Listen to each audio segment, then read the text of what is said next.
अब देखिए, प्रजनन की जो विधि है, खंडन, जो अलैंगिक जनन है, तो आइए समझते हैं।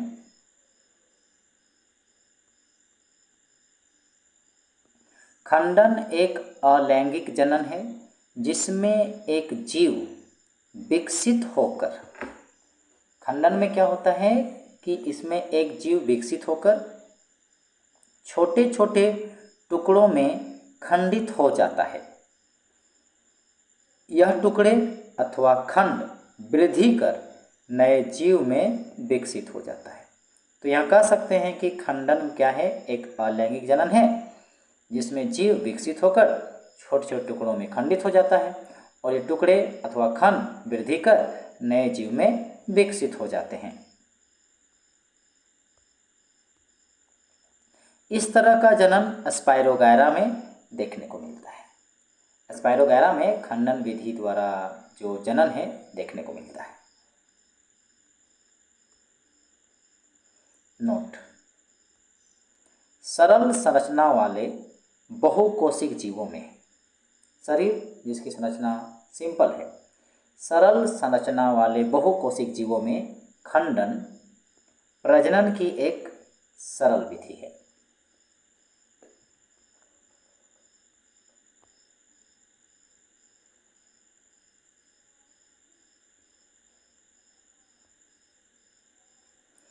सभी बहुकोशिक जीव खंडन विधि द्वारा प्रजनन क्यों नहीं करते? यहाँ प्रश्न उठ रहा है, जितने भी बहुकोशिक जीव हैं वो खंडन विधि द्वारा प्रजनन क्यों नहीं करते? तो सुनिए, खंडन सभी बहुकोशिक जीवों के लिए सत्य नहीं है, क्योंकि अधिकतर बहुकोशिक जीव विभिन्न कोशिकाओं का समूह मात्र ही नहीं है। विशेष कार्य हेतु विशिष्ट कोशिकाएं संगठित होकर उत्तक का निर्माण करती है तथा उत्तक संगठित होकर अंग बनाते हैं। शरीर में इसकी स्थिति भी निश्चित होती है।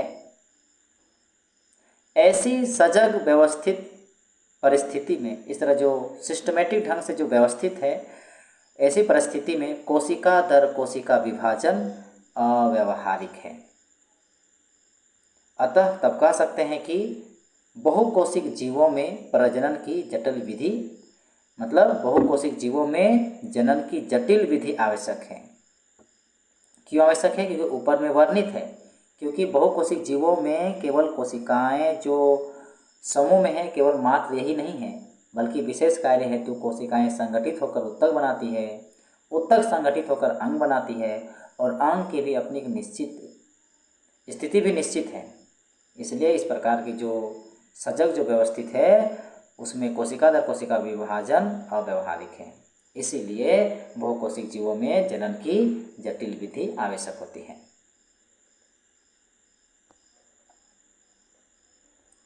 अब जानेंगे पुनरुत्भवन, जिसको पुनर्जनन भी कहते हैं। तो सुनिए, पुनरुत्भवन अलैंगिक जनन की एक विधि है जिसमें यदि एक जीव के कई टुकड़े होते हैं, अगर किसी जीव के कई टुकड़े होते हैं तो हर टुकड़ा एक नया जीव में विकसित हो जाता है। देखिए, ये एक प्लेनेरिया है, देख सकते इसका शरीर देखिए 3 भागों में टूट चुका है। तो देखिए हर एक भाग से नया जीव विकसित हो गया है। तो इस प्रकार के प्रजनन की जो विधि है ये पुनर्जनन, पुनरुत्भवन कहते हैं और ये देखने को मिलता है हाइड्रा और प्लेनेरिया जैसे जीव में। अब जानेंगे परिभाषा परिवर्धन क्या है। तो सुनिए, कोशिकाओं के समूह से परिवर्तन के दौरान विभिन्न प्रकार की कोशिकाएं एवं उत्तक बनते हैं।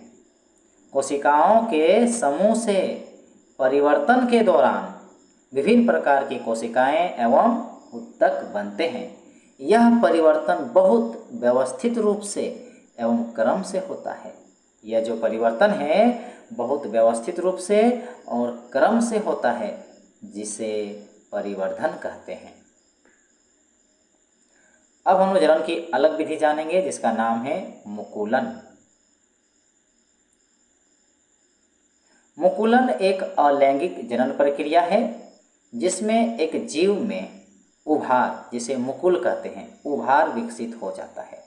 मुकुलन एक अलैंगिक जनन प्रक्रिया है जिसमें एक जीव में उभार विकसित हो जाता है। जो यहाँ देख सकते हैं, ये उभार देखिए यहाँ विकसित हुआ है। यह उभार वृद्धि करता हुआ नन्हे जीव में बदल जाता है तथा पूर्ण विकसित होकर जनक से अलग होकर स्वतंत्र जीव बन जाता है। हाइड्रा में मुकुलन विधि से जनन होता है। देखिए हाइड्रा में आप देख सकते हैं मुकुलन विधि से जनन होता है। अब हम लोग जानेंगे अलैंगिक जनन की एक अन्य विधि जिसका नाम है कायिक प्रवर्धन। तो कायिक प्रवर्धन क्या है तो आइए समझते हैं। कायिक प्रवर्धन जनन की एक ऐसी विधि है जिसमें पौधे के शरीर का कोई भी कायिक भाग, कोई भी पौधे के शरीर का कायिक भाग प्रवर्धक का कार्य करता है, यानी उससे नए पौधे बनाने का कार्य करता है तथा नए पौधे में विकसित हो जाता है।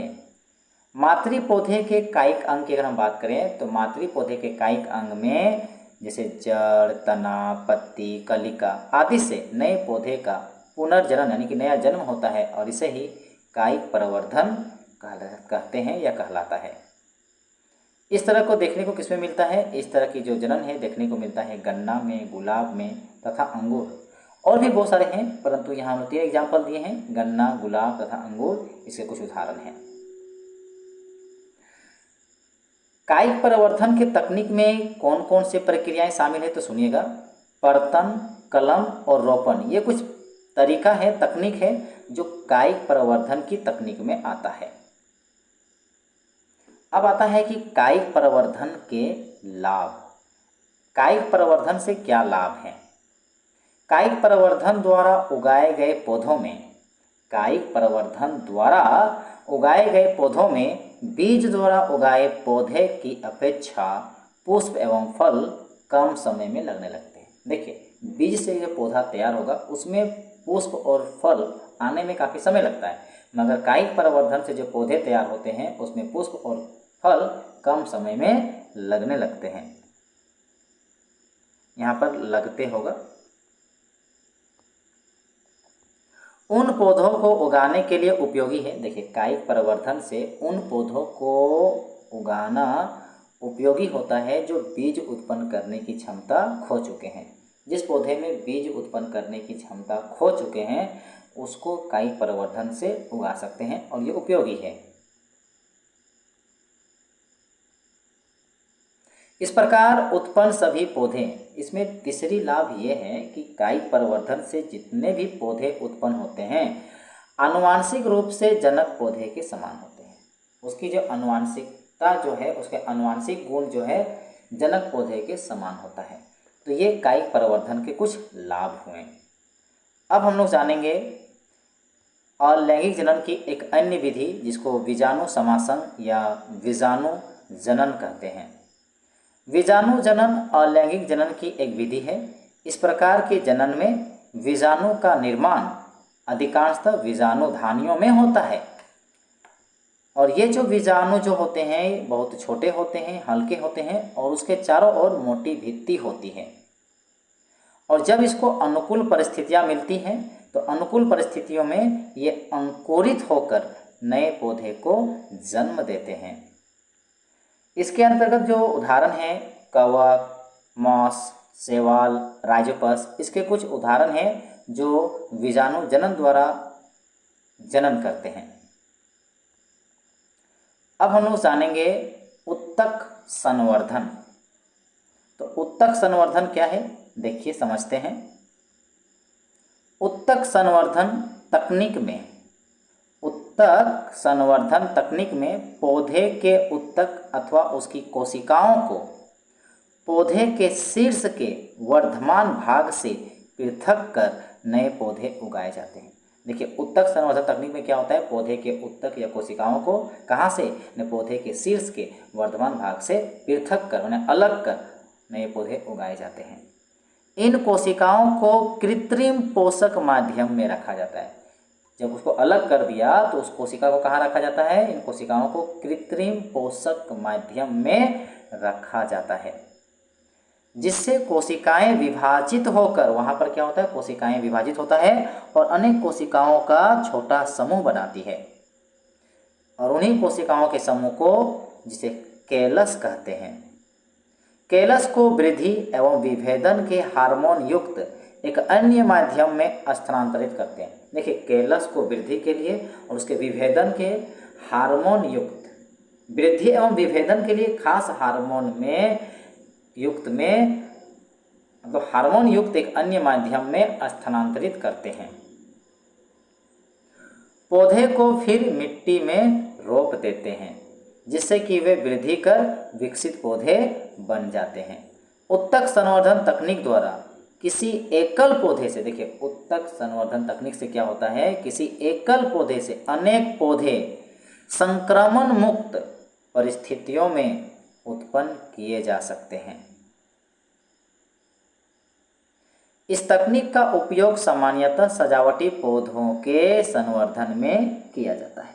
इस तकनीक का उपयोग अधिकतर कहाँ देखने को मिलता है? सजावटी पौधे के संवर्धन में किया जाता है।